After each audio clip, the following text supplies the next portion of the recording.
Update tayo dito sa Dominican College of the Law. Hatid sa inyo ng Balitang Dominicano.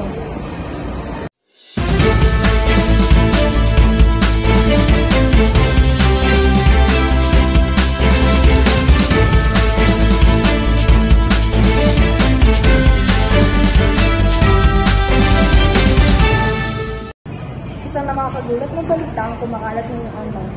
Dalawang hinihinalang hacker ang naglabas ng video at itinatawid ang isang kilalang cybersecurity expert sa mga pag-atake sa private at government websites. Nagbabalik ang Balitang Dominicano. Araw-araw, libo-libo ang nabibiktima ng mga scammer at hacker.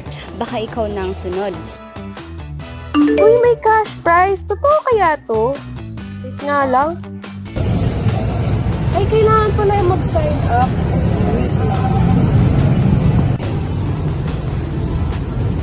Yan, okay na.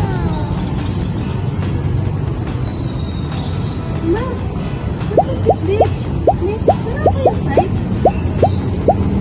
Ingatan ang sarili, huwag agad magpapaniwala, suriin mabuti ang mga email, link at kahina-hinalang mensahe. Maging matalino, maging listas, at higit sa lahat, huwag magpapaloko.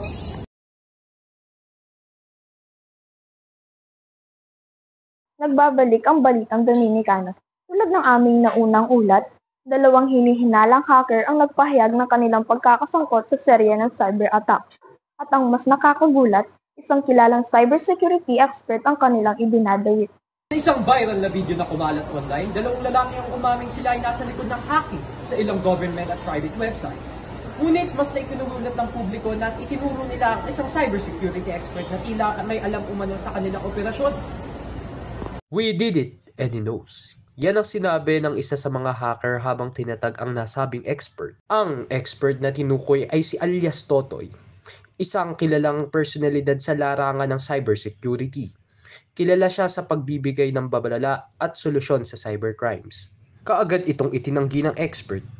Ayon sa kanya, ginamit lamang ang kanyang pangalan para bigyan ng kredibilidad ang maling gawain ng mga hacker. Hindi ko sila kilala. Ginamit lang ang pangalan ko. Dapat itong imbestigahan. Narito ang ilang tips para maging ligtas online. Gumamit ng strong password, mag-enable ng multi-factor authentication, iwasan ng pag-click at sa mga kahina-hinalang links, i-update ang iyong software and apps, at mag-report ng kahina-hinalang mga pangyayari. At iyan ang mga balitang hatid namin ngayong araw ng mga buluhan, mapagkakatiwalaan, at para sa bawat Dominicano.